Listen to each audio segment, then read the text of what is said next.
Well. Straight to the source. Episode number one, like 4 years in the making, we finally got here. And really fittingly, we're going to be joined today by Kathryn Hand. And now, Kathryn, obviously, you've had a very special place in our heart and in our journey, which we'll touch on later. But I'm not here to talk about me. We're here to find out more about you. So, just to give people a little bit more of a background on who you are and what you've done, I'm just going to give them a little bit of insight into you before you can go as deep as you want to talking about your journey. So, Kathryn is a passionate healer, hypnotherapist, and transformational facilitator who has dedicated her life to helping people break free from limitations and reconnect with their true potential. With warmth, intuition, and compassion, she creates safe, nurturing environments where deep healing and personal breakthroughs can occur.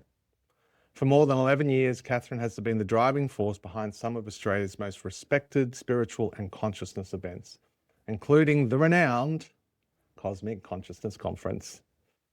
As founder and organizer, she brings together world-class speakers, healers, and truth seekers and twin flames to create life-changing gatherings focused on awakening, empowerment, and expanded awareness. Her work is deeply informed by her own life experience. After being diagnosed with invasive lobular breast cancer, Kathryn took a leap of faith to cancel a scheduled double mastectomy the day before surgery. Drawing on her skills and training as a mind-body therapist, she embarked on an intensive journey of inner discovery to uncover the emotional and energetic roots of the cancer. No mean feat.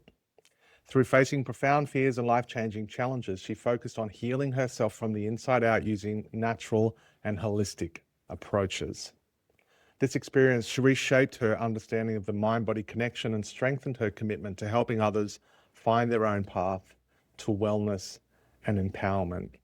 There's so much more I could read, Kathryn, that you've put in this bio, and I really did want to read it all, but I think that's just a great place to start, in the truth of that vulnerability of that experience and what that must have been like for you. And I know that we'll touch on that through the conversation today. And before we really fully kick into the questions that are going to drill down into the life of Kathryn Hand, I did just want to share a little bit about, the Cosmic Consciousness Conference and how Elise and I met there, how you were pivotal in our coming together. And, we've been back to every conference since then, been blessed enough to now speak and to also deliver sound healing and other involvement in that conference. And so it's just for us, a huge point of gratitude, a huge point of literally, your event synchronously drew us to Uluru in 2019 and was the start of our everything, our whole journey together. So just wanted to honor that. That's why I wanted you to be here first, number one, and just say such a deep thank you for that and such a deep love and gratitude for that. And really that's the last that I want to talk about us.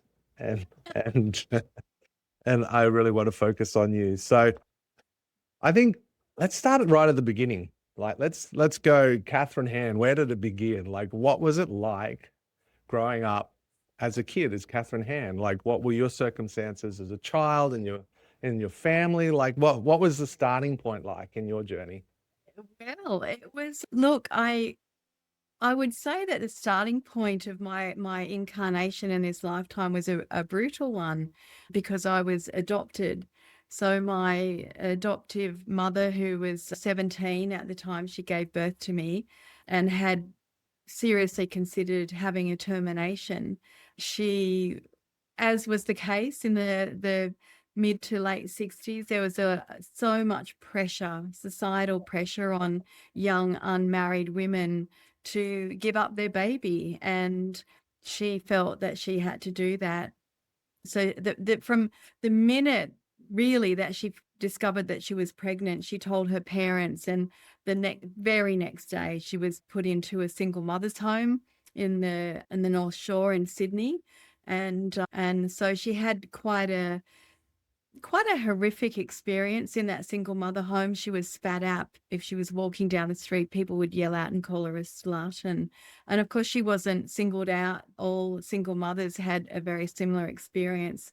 So of course, I absorbed all of that in the womb and came into the world not feeling wanted or loved, and never had the experience of being held by my biological mother or breastfed or anything like that.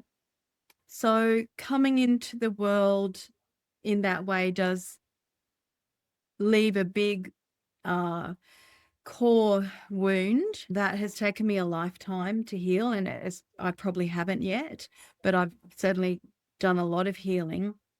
So, I spent those first 30 days of my life in Hornsby Hospital, and I learnt to be extremely independent. I learnt to understand at some level that I'm it, that everything is down to me. And so of course it's had its challenges, because I've had a lot of rejection issues and a lot of abandonment stuff, and had a wall around me for a long time. And then on the other hand, it made me become very resilient, very, very independent, and probably very compassionate towards other people's challenges in their life. So yeah, I then of course grew up in a very loving household. My parents went on to adopt two more children after me, so they clearly wanted to be parents. So I had a very normal upbringing, normal Aussie upbringing in the 70s, where I just rode around on my bike with my friends and had friends all around, in the streets, neighboring streets and all that sort of thing. And it was a very different time to the kids growing up now, so long as we were home when the street lights came on, that was all that mattered. And we did have a lot of independence, a lot of freedom, a lot of fun, not much responsibility. So I had a great childhood, living in suburban Sydney in a middle class family, and just had great childhood memories. And yeah, very typical, playing cricket in the cul-de-sac and all that kind of thing. So yeah, it was a good childhood. Interesting, isn't it? Like from a soul perspective, what a wild kind of ride to come in on. You know what I mean? Like obviously a soul contract with your biological mother, but pivotal right from the moment of conception, let alone birth. Yeah, yeah. And I now know that I'd have had many other lifetimes where I've dealt with that, or in fact haven't dealt with that abandonment in different scenarios. And so this time it started from, like you say, the minute that I was conceived, or the minute that my awareness was known to my mother. And of course, my biological father never knew that I even existed, until surprisingly he went to see a psychic in his late 30s, and a psychic told him that he had a daughter in Australia, and he believed it. It really resonated with him, and he absolutely took that as truth. And up until the day that he died, I've been told by my biological father's family that his plan was to come to Australia and try and find me. I don't know how he would have done that, but that Wow. was something that he wanted to do. And I have a strong connection with him in the spirit realm, and a lot of guidance from Mm. him. And he's just keeps appearing over and over again. So yeah, but yeah, so basically I've had a lot of lifetimes where I've dealt with severe abandonment. And this time I thought, okay, I'm going to like come in being abandoned right from the get-go, and see if I can, heal it this time. Yeah. Yeah, yeah, that's amazing and incredible, that he had that opportunity to connect with you energetically, even though he never had the opportunity to connect with you face to face or in person. I got just goosebumps everywhere. You know what I mean? Like it's so fascinating, like how these soul contracts, are played out, and that would have been by design as well, more no doubt. Yeah. That's incredible. So, so you lived on the North Shore of Sydney. The Yeah, you had hills. a fairly north hills. Yeah, yeah. So upper North Shore, should we call Yeah. that? Yeah, exactly. But how would you have described yourself as a young adult, finding your way in the world, going from like teenager to you know transcending into that gray area of supposedly I'm an adult, but really am I an adult? Like, Yeah. what was Kathryn like then? What was happening? Well, I feel like when I look back at little Kathryn, and I have done a lot, she was very shy, very quiet, yet had an inner strength and a fire in her belly. I did have that fierce independence, and I was the first child in the family. And I couldn't wait to leave school. I hated school. I never really I always had a bit of a sense in the background of not belonging, of course.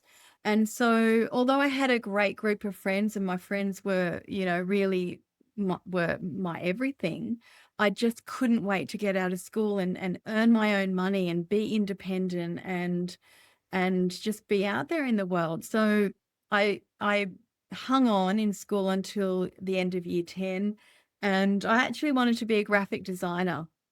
And my father said, "Oh, no, no, it's very, very, competitive, and you've got to be really good. And so I think you should go off and learn to be a secretary." You know, Wow. as we as a woman in the very early 80s, that was my path. Never did I consider doing anything, any further sort of university or anything like that. So I just wanted to work. My first job, I was working for Westpac in their private banking area, and it wasn't something that I ever really decided that I desperately wanted to do. I can't even remember how I fell into it. Yeah, and then I ended up sort of staying in the banking world. I got a job actually working for Rothschild Australia, which is really funny now when I know the truth of what they are up to and all their sort of evil agendas and all that kind of thing. But at the time, I was like 18 or something. I loved it. It was like Gordon Gecko time, it was just a lot of indulgence and a lot of money to be thrown around, and we worked hard, but we partied hard, and I loved it. I just thrived. I felt valued. I felt wanted. I ended up becoming an executive assistant to the head of corporate finance, and I loved my time there, and my salary just like blew up insanely. I think it tripled from moving from Westpac to Rothschild, and my bonuses were crazy. So it really was heady times, and and I loved it. So it was, I felt like I finally found my place in the world when I got a job and had some good money coming in and that kind of thing. So, but in the background, I always had that sense of not being good enough, or not being, you know, I struggled with my weight. So I felt like I was always judging myself and had a lot of like kind of superficial self-loathing and that kind of thing. So yeah, it was, in some ways it was great, and I loved it and I had a great time, but in other ways, internally, it was it was a struggle for me to feel like I've fitted in. Yeah. Yeah. Interesting. And like, how did that kind of, almost the dichotomy of the two worlds like converge? Like, externally, like you're doing all the, looking great and doing all this good stuff and earning good money, and like people are like, recognizing you, and but still inside you're still like, rejecting yourself. You know what I mean? Like how did that kind of manifest in the world? Well, I think that it what it forced me into was a lot of self-development. So at a really young age, I mean, I'd always had this interest in the metaphysical and supernatural. You know, I could never get my hands on enough of those unexplained magazines and things like that, because we didn't have the internet back then, of course. So, you know, whatever I could get my hands on that helped me understand so much more than just who I was as a human being. And then I did various self-development courses. And so that lack of self-love, I guess, did, and I didn't realize what it was connected to, in that the being adopted was such a strong influence in a lot of my limiting self-beliefs. I didn't actually make the connection back then, because I'd grown up just feeling like I had a very normal childhood, and it was never a hidden thing that I was adopted. And I don't think it was until I had my first breakup and I got really, really sick. I basically, you know, ended up in hospital, and I had about 6 weeks where I was very, very ill. And then I went to see a hypnotherapist, and she kind of opened me up to, like, well, you're adopted and you haven't really dealt with all these wounds from being adopted. And I was like, oh, I don't think that's got anything to do with it. Like, this is about my pain of my breakup.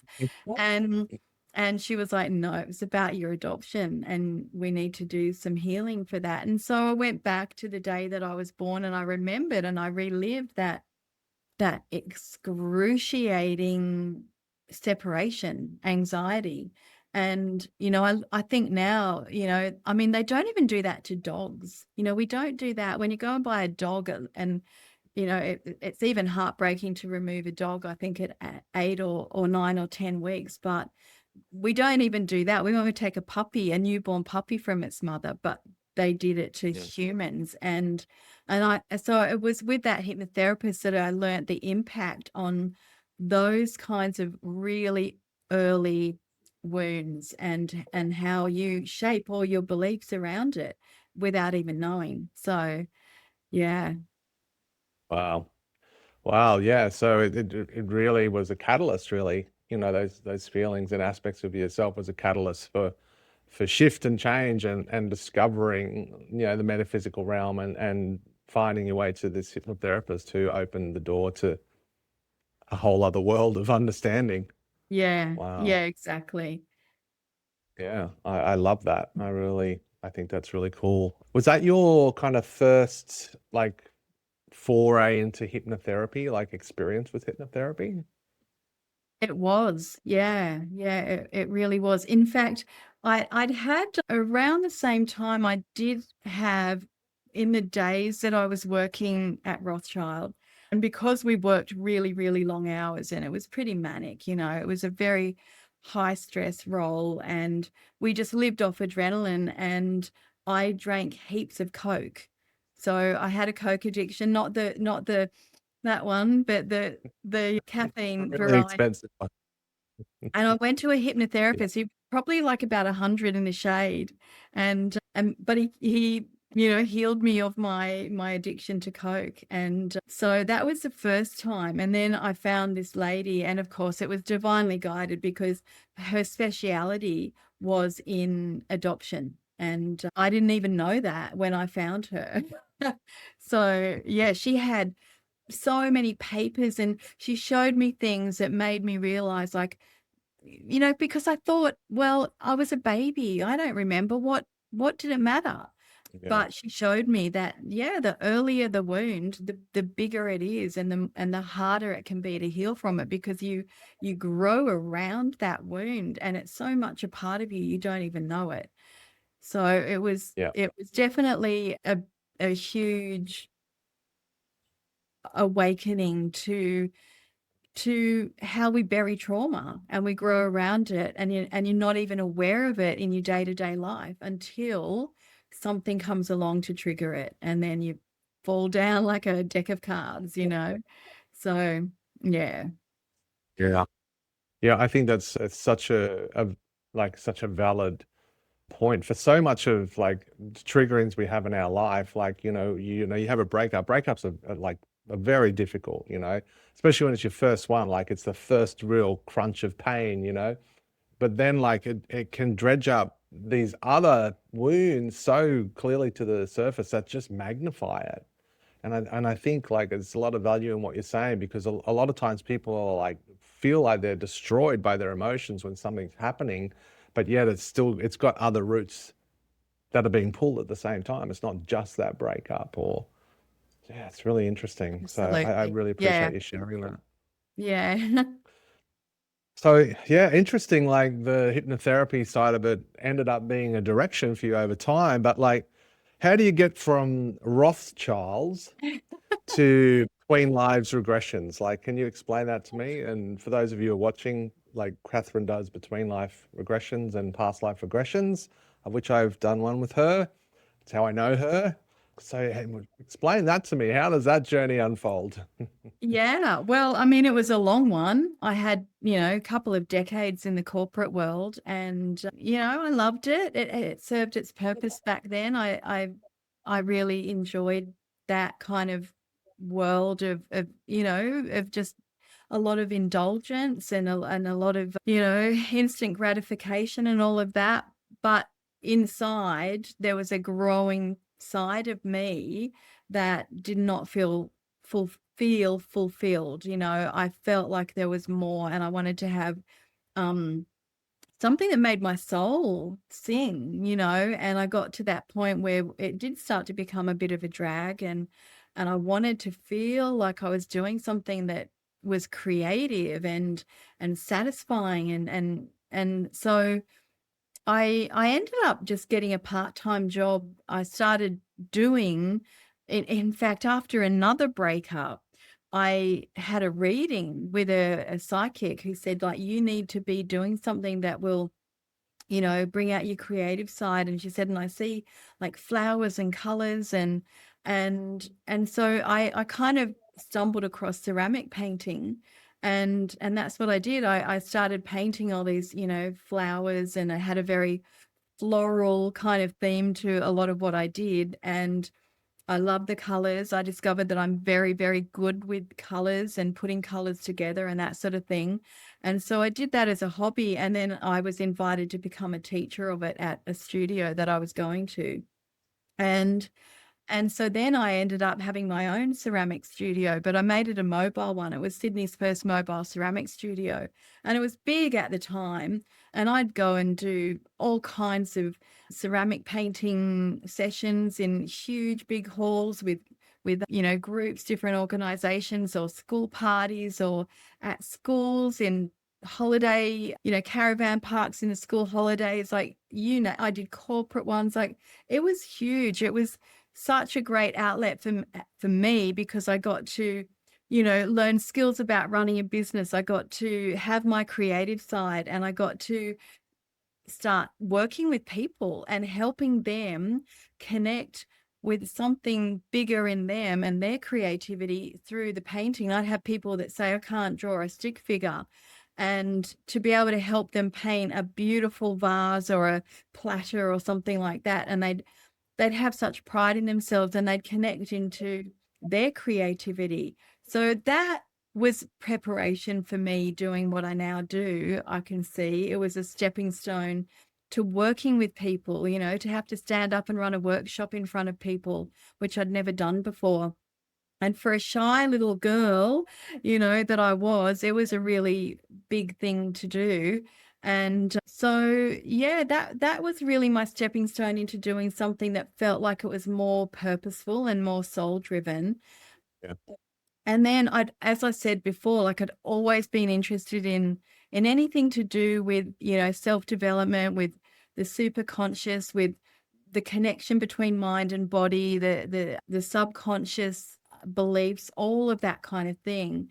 And I never really knew how I could do that. Like, I felt like I wanted to be, what did they call them back then? People that studied, like sort of metaphysical stuff. That's probably the only way I could think of finding a job that Yeah. involved all of that. But of course, I would have had to go off and study some kind of science at uni, and I'm not scientifically minded. And then I kind of Yeah. like found out about hypnotherapy. Well, I'd had experience myself, but I found out about doing a course in it. And I thought I'm going to give that a go. And I kind of had it on the burner for a long time until my cousin died. And he was only 37. He was a bit Wow. younger than me. And he just died. He had an aneurysm and died. And I just thought, like, life is too short to keep delaying what you want to do. And so I think like within days of his funeral, I went and inquired about doing this hypnotherapy course, and I just did it. I just made the jump, and that was probably about 19 years ago now. And of course, Wow. then I think the big defining thing actually was I read Michael Newton's book called Journey of Souls, and that book changed my life. I read that book and I could not put it down. I was reading it till like 5 o'clock in the morning, and I thought, I want to have one of these sessions. And then instantly I thought, no, I want to do these sessions. I want to learn how to do this. And so I then started inquiring about his work and found out that he actually had an institute and you could study to do his work. But it was a long journey because I had to become a hypnotherapist, and I was actually doing that. And then you had to be doing 2 years of past life sessions before you could Yeah. even do his training. And then you had to do the training, and then you had to do all the case studies. So it was a long process, Wow. but Yeah. that book that really significantly changed the trajectory of my life, really. Yeah. An amazing Yeah. book. If anyone hasn't read it, they've got to read it. And I know you'll probably agree with me. Oh, look, I mean, that book literally changed my life. Exactly what you're Yeah. saying, right? Like it was the defining moment between like the switch from like, hey, old Tim focusing on making money and all the crazy stuff and all the partying, and then like connecting more deeply into my spirituality and getting on that path. Like I 100% agree with you, resonate so deeply on that.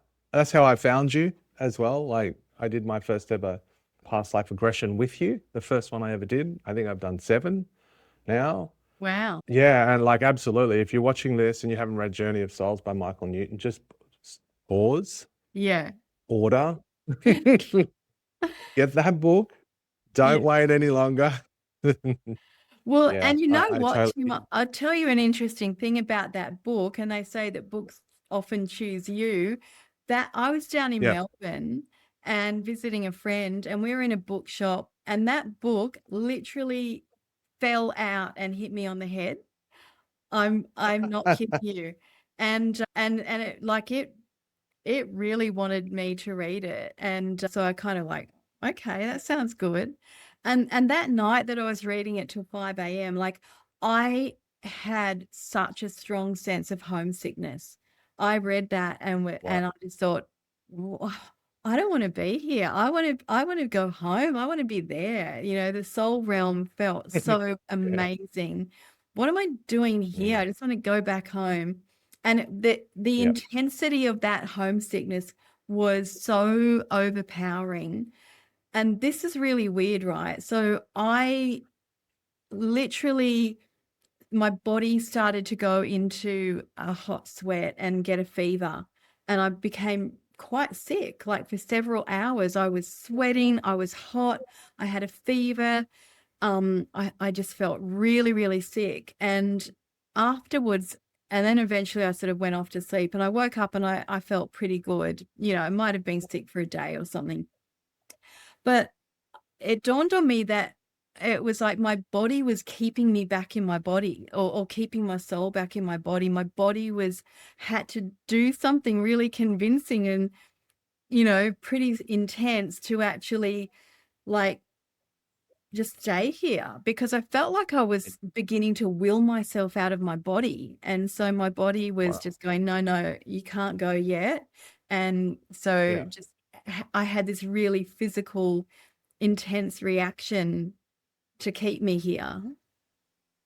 So yeah, Wow. I'm it ready to go home. No, not yet. Not yet. The was, spirit guides are there yeah, like, "No, hang on, come on. yeah, Not checking out this early. You don't get off yeah, that lightly. You got work yeah. to do."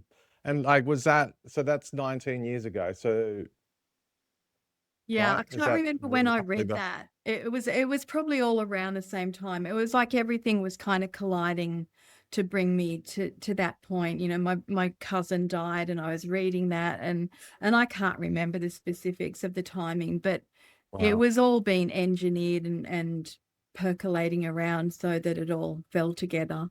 Yeah. Yeah. Wow. Yeah, that's really cool. So you transitioned out of kind of corporate, you got into, ceramics and going around and kind of working with people, getting them to connect with their creativity while you were connecting with yours. Then you read Journey of Souls and realized that there's way more to you and all of us than we could ever imagine. And then you moved into actually taking on doing that training, which is quite involved, right? That's like, Yeah. how many years do you think it took to get through all of the Michael Newton Institute training? It was probably from the time that I got qualified as a hypnotherapist to the time I got my qualification as a certified life between lives therapist would have been about 5 years, I guess. Wow. Yeah. Yep. That's a big investment of time and energy and money Yeah. to take that step. You got to really want it.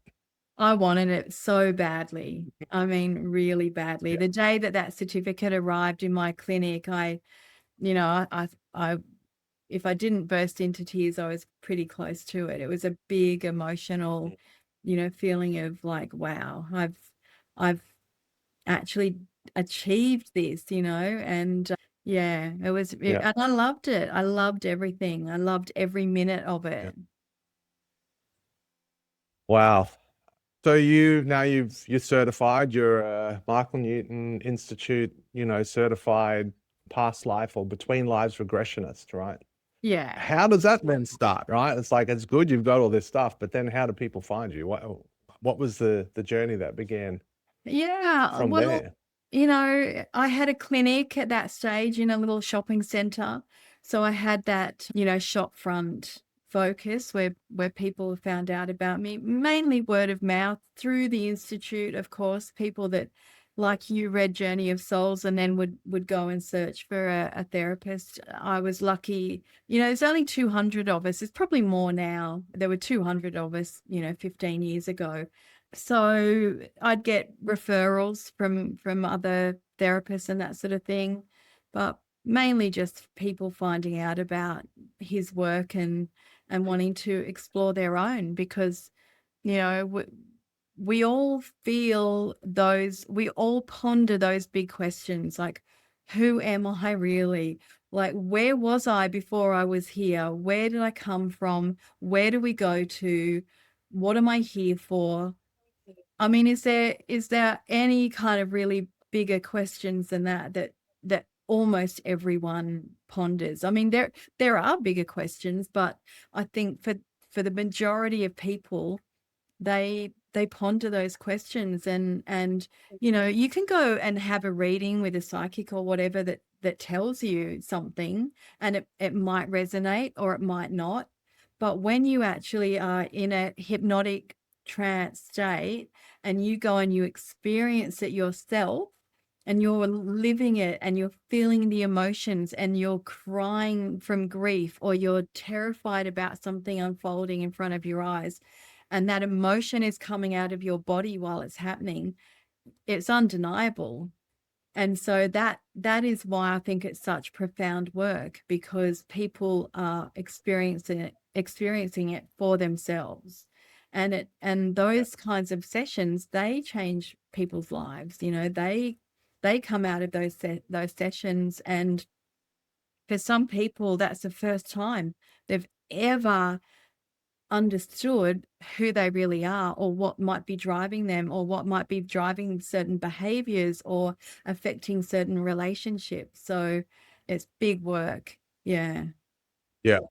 And I do love that, and I definitely had that kind of experience, because so often, like, delving into that realm, the realm of self beyond the self, like, so many of the unanswerable questions, the answers lie there. Like, the why we have these phobias, why we have these fears and patterns, why we've chose these major themes and wounds in our life. Like, it's quite incredible when you have an experience and connect to, why you chose to be this person, why you chose to be in this life, and your karma, and it changes an incredible amount about yourself, doesn't it? Everything. Like, why did I choose to be born to a single unwed mother? Why did we choose to be born in a particular country in this timeline? We chose all of that. So it does make Yeah. it very, very difficult for anyone to feel like they're a victim, because you go, I chose this. I chose these parents. I chose this country to live in. I chose major significant mileposts. I chose the people to be in my life, to be the tyrannical persecutors in my life, or I chose the people to be there to support me in my life. And so it starts to help you understand that, you can't be a victim. Yeah. I mean, not Yeah, and I love that we too. can have bad days, we can have Yeah. shitty Oh, days where we do feel like a victim to circumstances, yeah. but not in the sense that you can ever blame anyone for, being a bad parent or that sort of thing. Yeah. Yeah. Yeah, Which, and I think it's fascinating, like, the tyrannical, like, the perpetrators in our saga, our life saga, so often, like, souls that we're super close to in the soul world, like, they've taken on this role to be this, aggressor in this life for us, but they're doing it from such a deep place of love and service there. But here, it's like it feels and looks like the exact opposite. yeah. Absolutely. I mean, I've connected so many people with the soul of someone who's done really terrible things. It might be an abusive alcoholic father, or, someone who raped them, or like really, heinous things that have occurred in their life. And I have reconnected them with that soul. And like, it's so healing because they realize that they aligned with that soul for a purpose. And what people say in their sessions, which I found really interesting, is that it's so much harder to agree to be the perpetrator in Mm. someone's lifetime. It's hard on that soul. If you say, like, I want you to come in and be the person that will rape me in this lifetime, it's a hard, hard gig for them to accept, but they do it because they love you so much. And like, isn't that crazy to think that you can, and and not to suggest for a minute that that event, didn't cause its trauma and it was horrible, and of course you can't condone those kinds of horrible things, but it gives such tremendous healing for people to be able to meet that soul and go, oh wow, like that soul actually loves me so much. They agreed to be the perpetrator. So Yeah. yeah, huge. Yeah, super interesting. And I think for people who, like, maybe haven't read Journey of Souls and books like that, like, to really get your head into that, like, go and read it. Another really good book I would put up there on par with Journey of Souls is Your Soul's Plan by Robert Schwartz, Yeah. which is an incredible book, really giving insight into why people choose these horrific experiences as a human being and what's the deeper soul meaning behind it. And it's, yeah, I got goosebumps all over me. It's like, if Yeah. you just buy those two books, like Your Soul's Plan, Robert Schwartz, Michael Newton, Journey of Souls, like, you will change Yeah. if you're ready. Yeah. If you're ready. Yeah. So, wow. So, okay, 19 years ago, here we're going. We're a hypnotherapist. We're doing between lives regression. Talk me through what happened from there, because obviously you're doing. I know you're still doing that, but, like, that's kind of like a side focus now compared to what your main focus is. So, How did we get to, premier conference organizer? How did that happen? Well, with surprisingly similar parallels to your story with Elise, I was told about this conference in Sydney called the Afterlife Conference. And of course, I thought I have to go to that. And it was probably about 12 years ago or so. I said, 12, 13 years ago. And so my son was quite young. I was a single mum, and I just couldn't afford it. It was after Christmas, and I'd blown all my dough on, extravagant gifts for my little toddler, or however he was at the time, 15, no, 15, maybe about 5, I think 5 or 6. And I was broke. I just didn't have the money to go.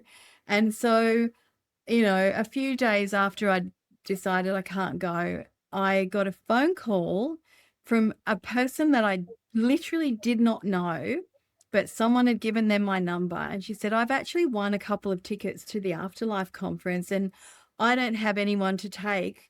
Would you like to take my spare Wow. ticket? And I went, oh, what?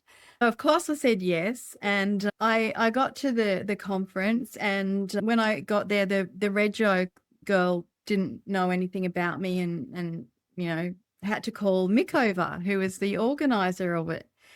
And he came over, and I just thought, oh, like hubba bubba.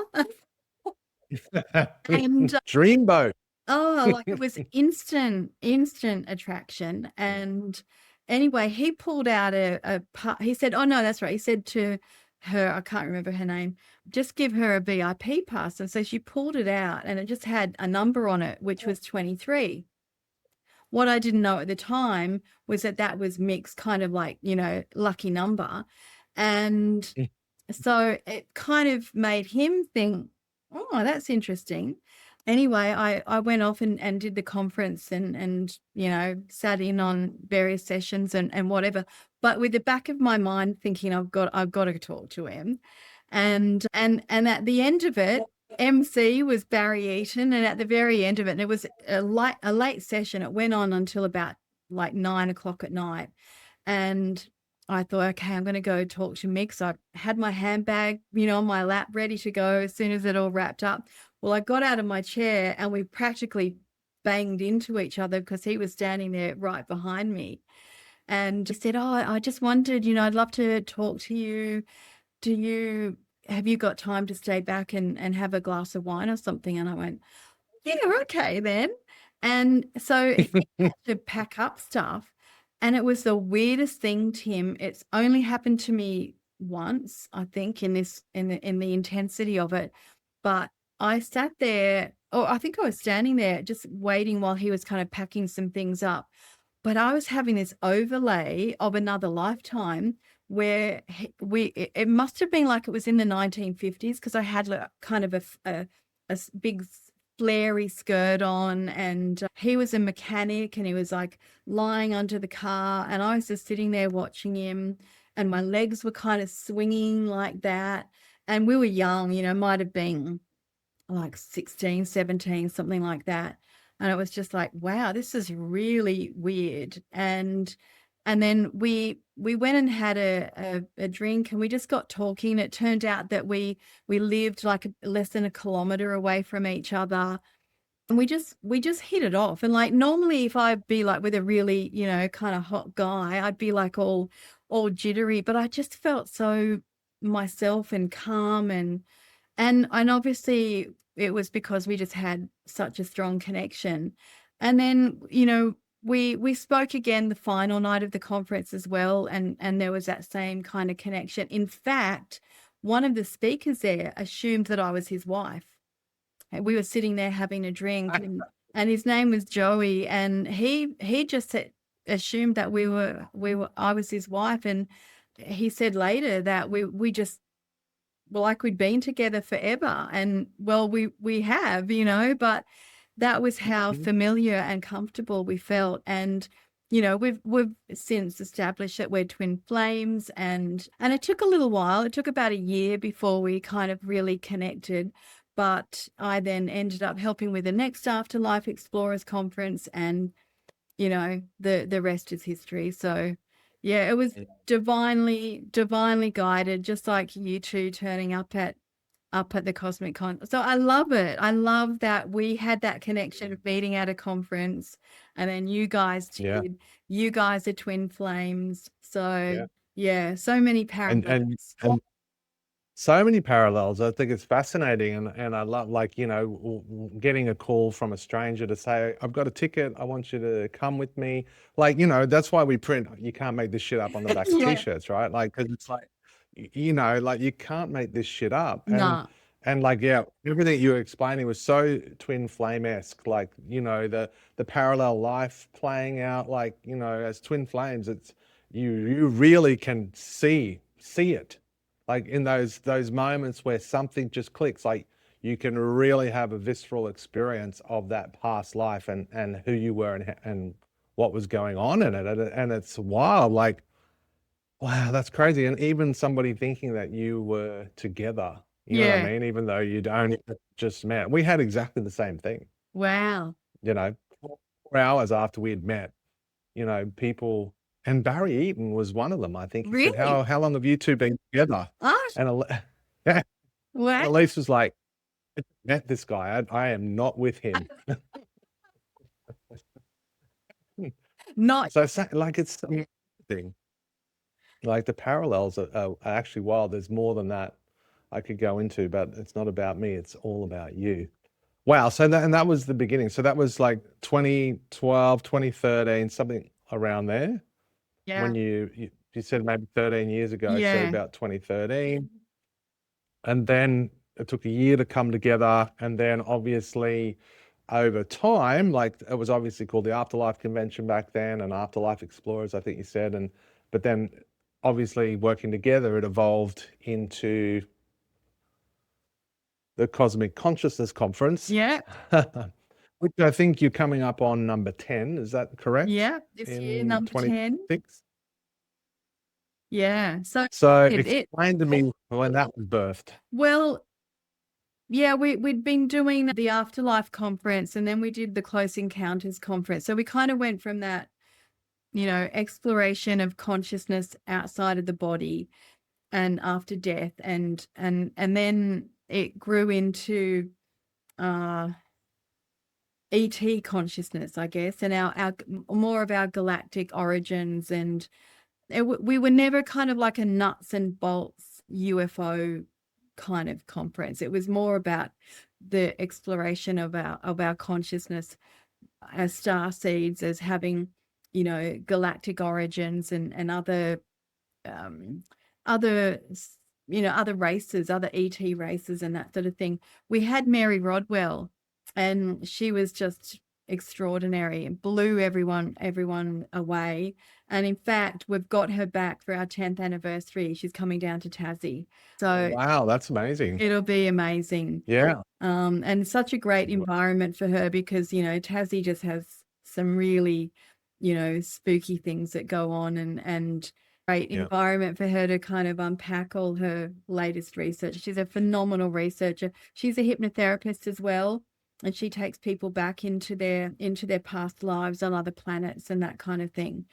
So yeah, the Close Encounters conference was our next one, and then we actually ended up buying this thing called the Pandora Star, which I know you know what it is, but most people won't. It was designed by an out-of-body or astral traveler, and called Todd Asamesis, a British guy. And he wanted to have people experience deeper trance states, and being able to go astral traveling, and do lucid dreaming and all that kind of thing. So he built this machine called a Pandora machine. It's, yay big, and it just flashes lights. If you look at people under it, all you see is white flashing lights. But when you're under it, it gives you these kind of psychedelic patterns, like it being inside a kaleidoscope. And people have really amazing experiences. They'll experience their totem animals, or their spirit guides, or angels, or look, anything. And so it's quite an experience, and it helps decalcify your pineal gland. It helps produce more DMT. And so you begin to get a greater connection to your own inner guidance and to source. And we were doing that because it was our brand new toy. We were doing it every night. We were under it. And I'm sad to say that I don't do it as much now because, it's not a new toy anymore. But it was a time when we were under it all the time. And the Cosmic Consciousness Conference was literally dropped into our laps, I think, now, looking back on it. And I think it's because Yeah. we were doing so much of this pineal growth work, and it just kept coming to us and in different ways. And we actually wanted to do it like in August, in the wildflower season, and literally nothing would work and open up for us. And so it was so frustrating that in the end we pulled out a pendulum and we did wrote down a map of all the months, and the pendulum kept coming back to January. And we're like, are you crazy? You're not taking us to Uluru in January. And It's a little warm. It's just a tad warm out warm. there. And then, so in the end, we just went, okay, we've got to do it in January. And you can't make this shit up. As we then went on with it, we discovered that on the 12th of January, there was going to be the Saturn-Pluto conjunct that would be a major societal reset. Now, that wasn't until 2019, but we felt that we had to start the work. So we aligned the conference with that date because we were being blocked at every other month. So we just thought we'll do it in alignment with that particular time frame, even though it was a couple of years before. But we just felt that there was a lot of foundational work to do. Our first conference there, I kind of cringe a little bit when I think of it, to tell you the truth, because it was, Yeah. it was our first one. We just, it was good, but I know that it's grown to so much. When you just look back and think, oh. Yeah. Yeah. But it was our baby being birthed, and we made some mistakes. But look, for the most part, I think people that went there probably had a great time, but we ended up just perfecting it. But then, of course, we were there for the big one, which was the 2019 Saturn-Pluto conjunct. And in fact, I remember that the next morning after that conjunct happened, and Barry Eaton, who was the MC again at the time, stood up and said, well, last night Meghan and Harry quit the royal family. And it was just like, oh my God, what, and then of course we started to get, as the year grew on, and we started to hear the whispers about some black plague coming. And then of course COVID came, and so we knew that this thing had been designed to just do a complete reset. And so it kind of grew on from there. And then of course at the end of that year, we were going into the age of Aquarius, and so we did it, and that all coincided with the solstice. And so on and on it's gone, and every year it's been amazing. There were only a couple of years that we couldn't do it because of COVID. One year we had to take it online. The next year we actually took it to Norfolk Island, because at that time the Northern Territory government still wouldn't let unjabbed people into the Northern Territory. They were throwing them in a detention center, so we couldn't do it for those couple of years. But then we went back to Uluru, ended up having some interesting insights into behind the scenes of that place, and that's a whole nother story. But we're now moving it, and we've moved it to Mount Tamborine. Last year we took it to the ancient Gondwana rainforest, which was incredible, and this year we're going down to Tasmania. So that's been the progress of it. And I think Wow. I just want to add into something that's really important to me, is that I feel that we're caretakers of this conference. It feels so much, it is bigger. It is so much bigger than us. And one of our speakers, David Bumblebee, came up or he didn't come up with the term, of course, but the first time I had heard it, he called it an egregore, which basically means it's got its own entity. And so I feel with the Cosmic Consciousness Conference, we really are caretakers of this entity that just grows and grows and is bigger and has a mission. And so we feel like sometimes it feels exhausting, and there are times that I think I can't do this because we live and breathe it and it takes a lot out of you. But then at other times I just feel incredibly grateful that we've been blessed with somehow being the guardians of this incredible event that is changing people's lives. It's so transformational. And it like one of our delegates who's now come to be a speaker, he was one of the first people that said to me, Kathryn, are you aware of the incredible, downloads that occur at your events? And I said, no. And I didn't back then. So I've come to learn that it's so much more than just a conference. It's a huge healing instrument for people, and it leads us, not the other way. And so I think that's important to say, because I'm just a facilitator of that. And so it's pretty special. Yeah. Yeah, I love the way you describe that. I mean, being somebody who, came to the January 2019 conference, it's an activator. It's a birthing portal. It literally, like, just activates the next level of people's awakening. Like, if you're open to it, like if you follow the signs there and you're willing to step into who you're being called to be, that place will catapult you. And the energy from the community and the speakers and the land and all of the different aspects that make it what it is, literally, can change your life forever. And it's a kind of a twin flame, kind of like, it's almost like as twin flames, we're drawn to that light. It's like a place where, you're holding that energy as twin flames. And then, we know a lot of people, we've met other twin flames there. We know people who've gone there and met their twin flame and not quite been able to stay in union, and some are, but it's like this, it's this wild, like, it's like, I see it like the pointy end of the spiritual pencil in Australia, right? It's like where, like, the really, the potency of the energy and the commitment to awareness and ascension and activation is potent. So it's super potent. Yeah. Well, Mary Rodwell, who has spoken at other events of ours, this might be her fourth time, I think, but she said, oh God, I love coming to your events. I just meet the spiritual sort of creme de la creme of people. And that's so true. Like, I often say that many of the people that come to the conference could be up on stage.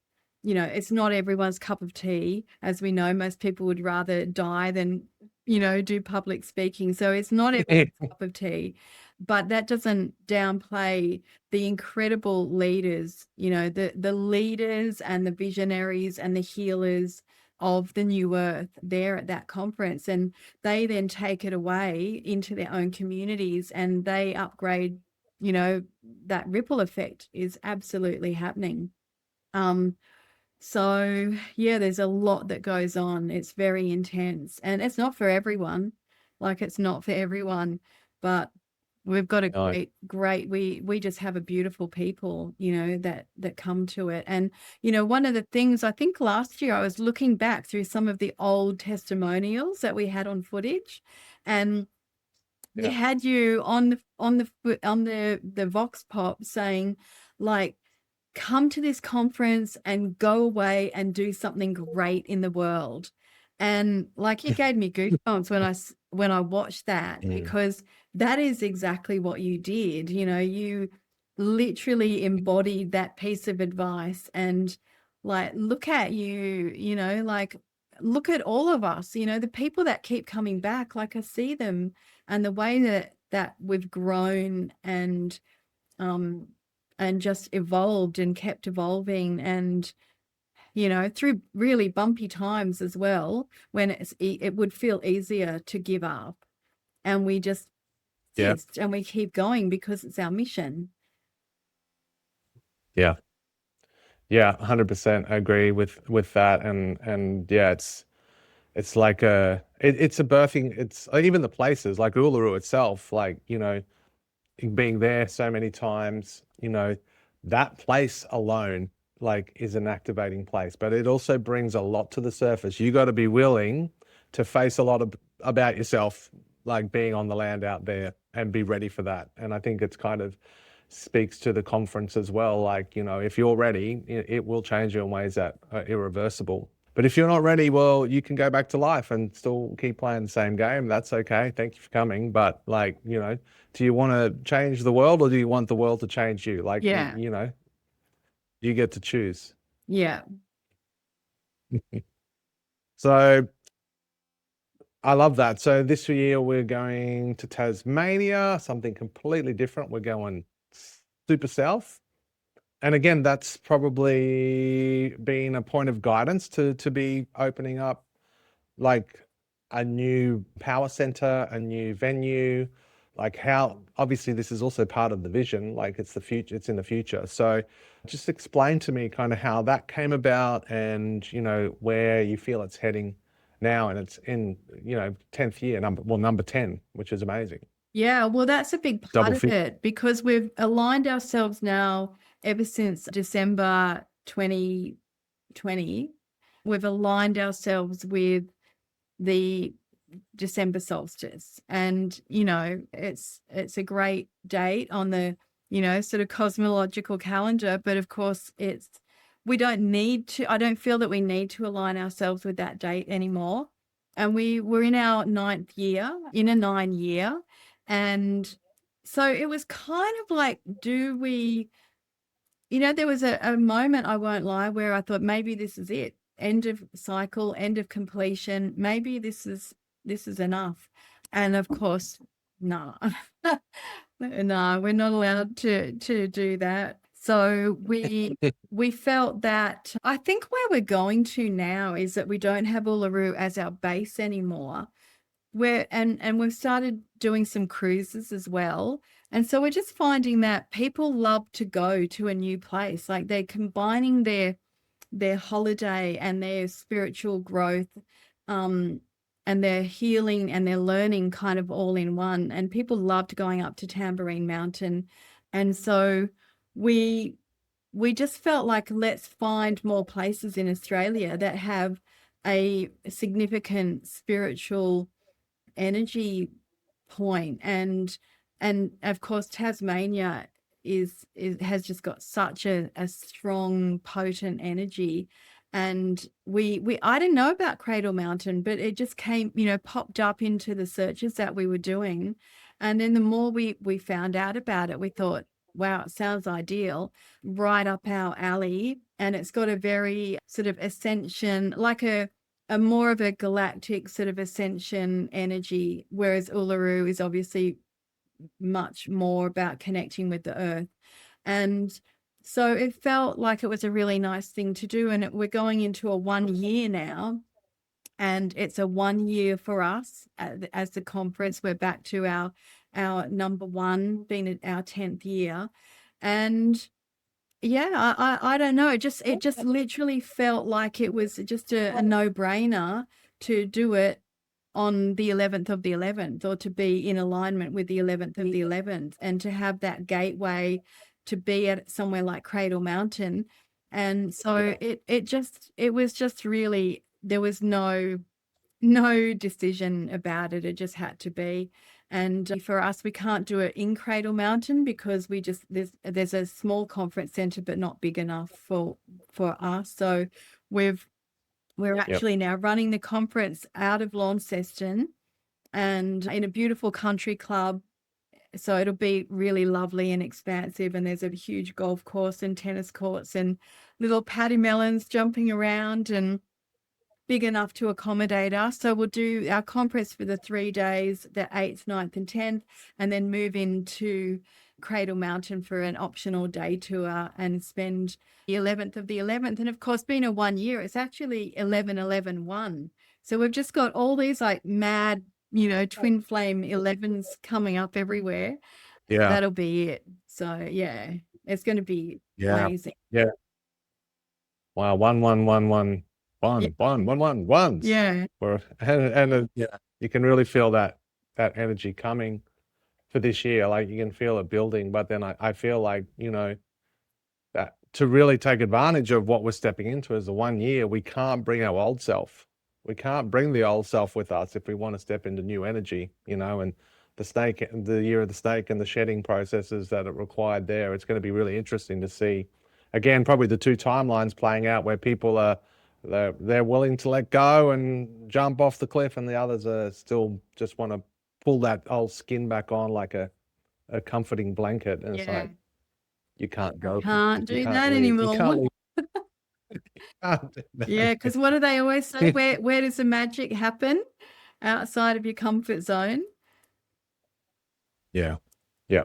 100%. So the future vision, obviously, the future for this year is 11-11, Cradle Mountain, Launceston for 8, 9, 10 for the conference, and then the 11th for a special day trip up into Cradle Mountain.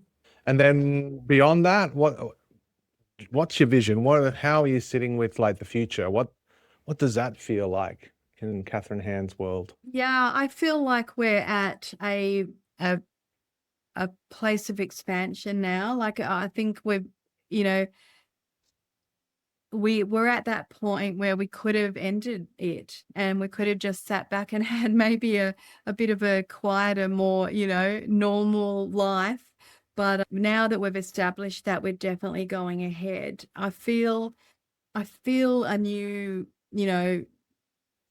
I feel newly refreshed or revigorated, I guess. And with the cruises that we're now doing, we've got 2 cruises where we've got onboard conferences. So it's very much about just socializing and having fun and living life and doing great things and traveling. So we've got one to Papua New Guinea, but we've got, well, Tim and Elise, Source 88, of course, and we've got other amazing facilitators. So I think this is the way that we want to go, where we're just taking people to amazing places and giving them opportunity to heal and grow and transform and expand.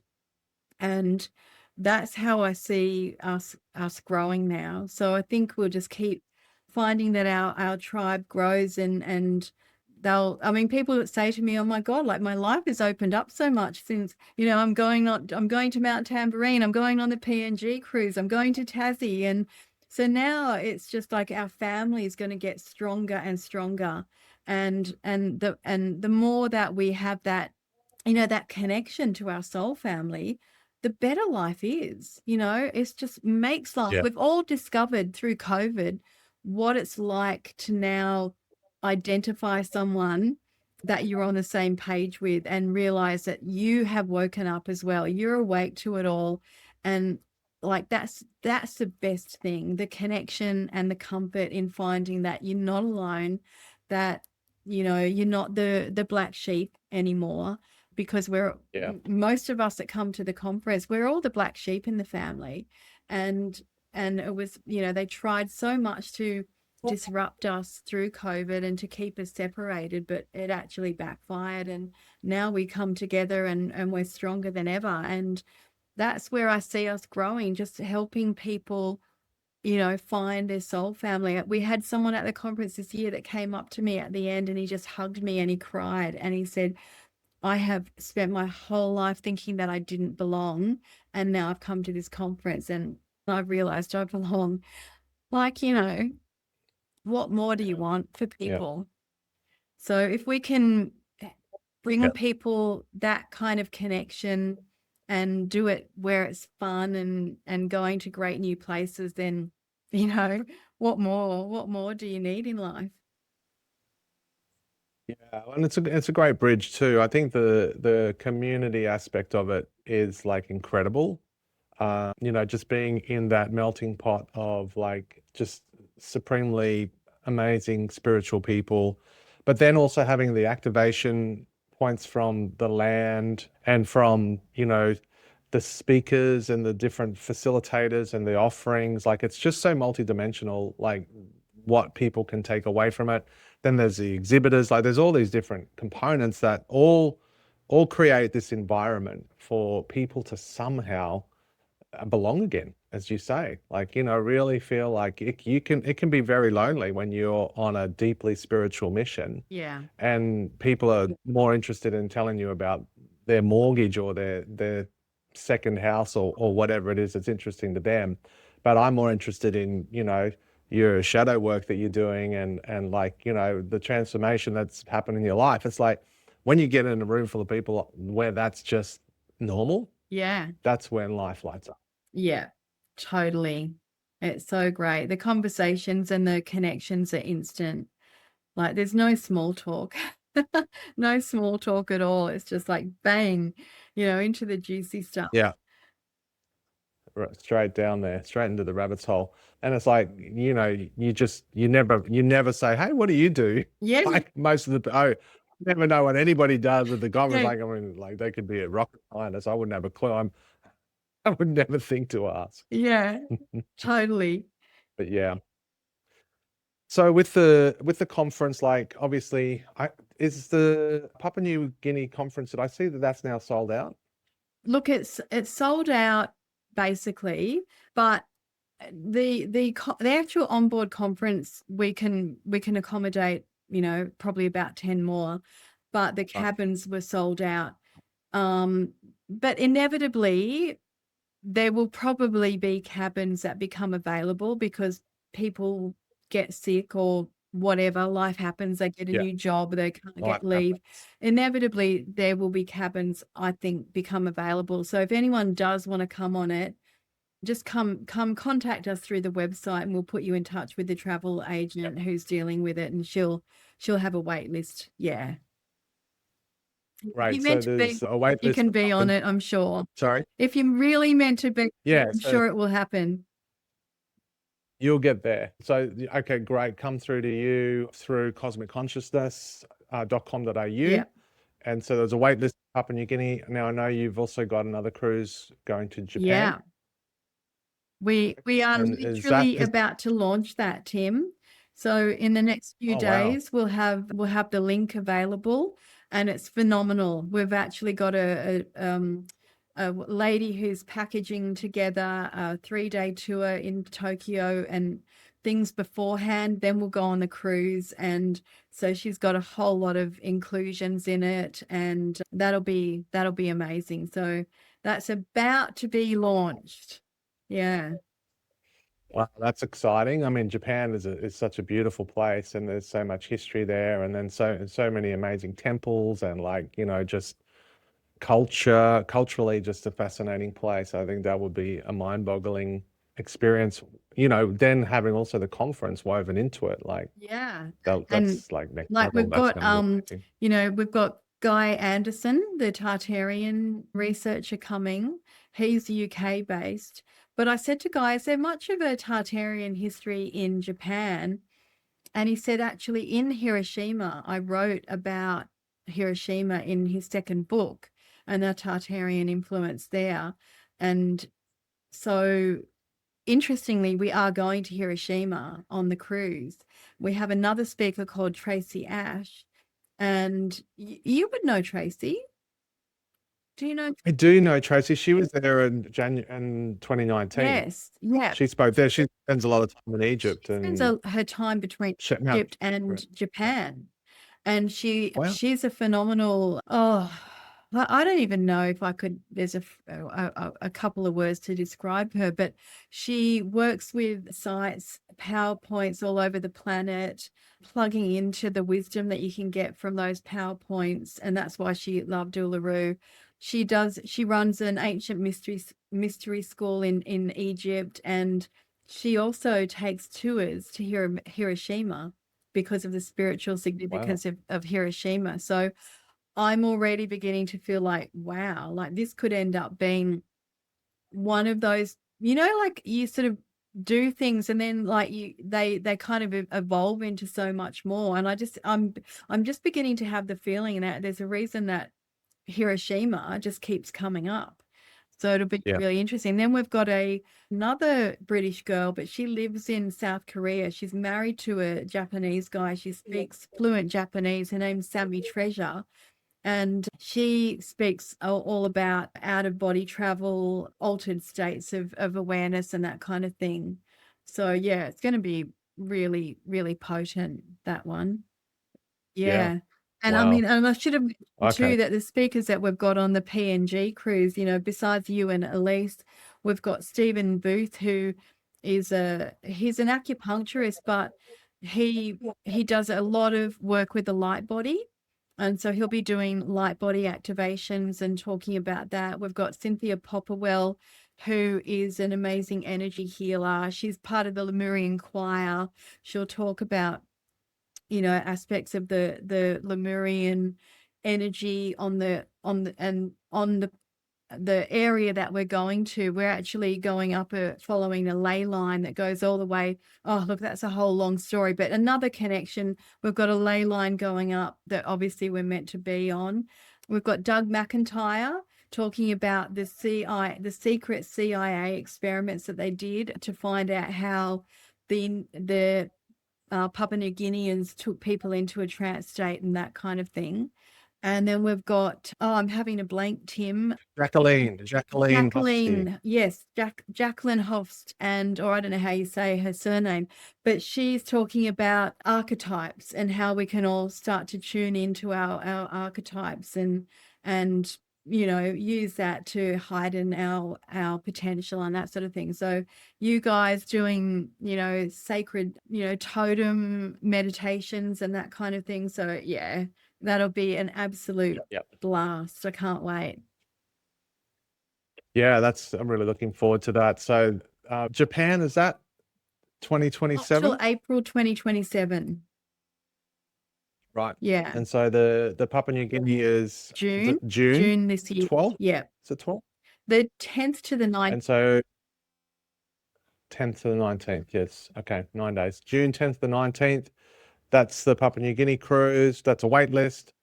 Cradle Mountain, 8th, 9th, 10th of November, and 11th if you want to go, see some ETs in the Cradle Mountain National Park. And April for Japan. So there's a lot going on. And you're still doing regression work as well, correct? Absolutely. Yeah. You still work? Yeah. And I'm back in Sydney now. So I've got people coming back face to face, but can do it online as well. So yeah. Yeah.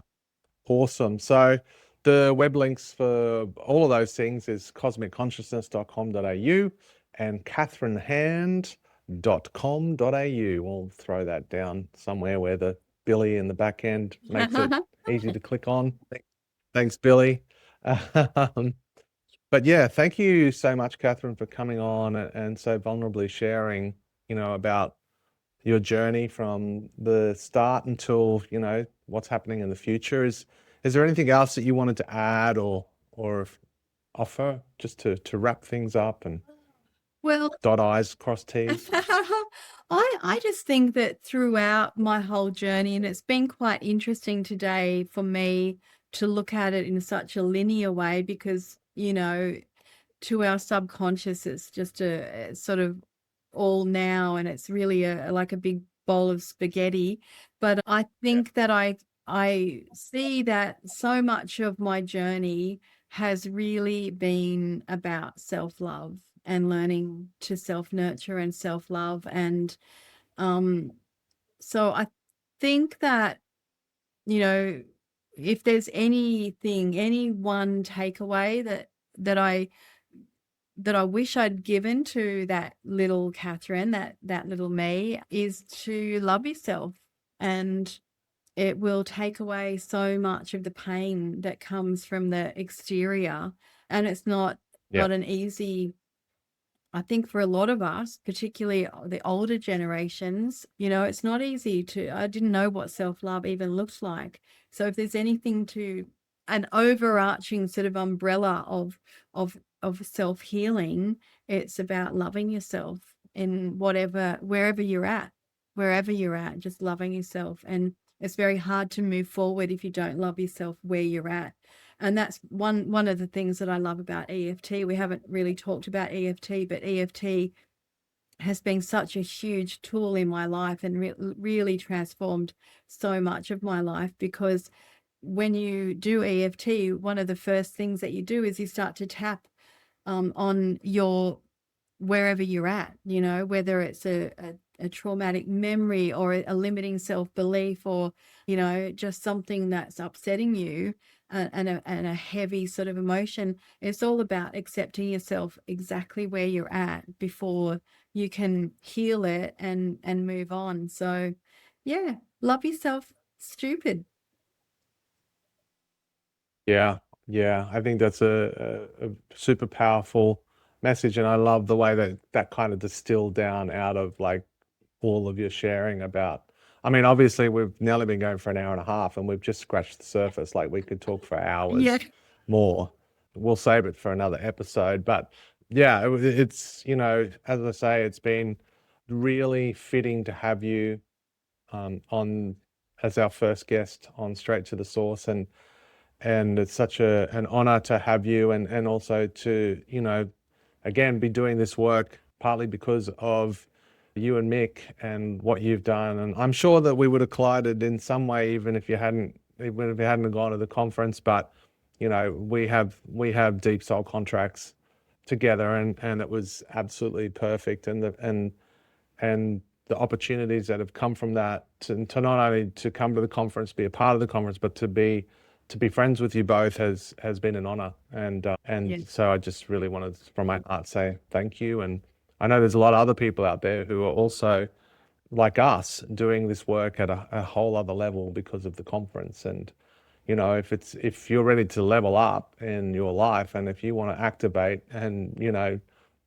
take a leap into a new realm, then the Cosmic Consciousness Conference is absolutely the place to be. Yeah. No. So Well, look, ditto right back at you, because you have been like, the pin-up poster for what's possible. And your tenacity and your vision, I've just seen it just become stronger and stronger. And I know that it's not easy for you. People might look at you now and go, wow, like you're this power couple and you're doing all these incredible things.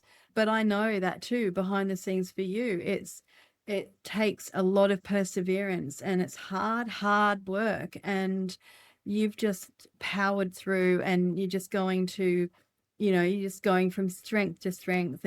And same for anyone that wants to work on living their purpose, and you know being true to who they are and living their authentic lives. I mean, honestly, like, the work that you two are offering to people is transformational, because you've lived it and you're living it. And you know for anyone that came and saw you at the conference this year, and your talk and where you are in your life, and the absolute trust and surrender, the way that you live your life is so inspirational. And you're absolute, you guys are inspirational, and just a tribute to, yeah, doing the inner work and where it takes you to. So right back at you. yeah, well, you kind of helped birth us, and now, and like we're all just we're birthing. Our roles are, we're here to help birth the new earth, and you can't do that without birthing the new earth leaders. Like we have to be the leader. But I really thinking recently, what is a new earth leader? A new earth leader is somebody who's committed to taking as many people with them into the leadership and into the light. It's not like about getting yourself up on the highest possible pedestal and making it all about you. It's like bringing as many people with you on that journey to step into that new energy and to create from that space. And that's really the challenge, because it transcends I, me to us, we, collective components. And that's, if we don't do that, then we know what they're trying to get us to do. Yeah. And we need to do that. It's Yeah. time. Yeah. Spot on. So yeah, just super, super deep love, super thank you so much for coming and giving your time and sharing your story. And I can't wait to see it up on all the different platforms and channels, and we'll let you know when that's happening. Well, I'm honored. Yeah. And I hope that, I hope that it's been interesting enough to be worthy of your first podcast episode. So thank you. It's been so super worthy. So, and just let's bring some self-love back to little Kathryn, and because it's been amazing. So yeah, it's been such an honor. And I think it really, I didn't know all of that stuff, and I just loved hearing about your journey and yeah, thank you. You're welcome.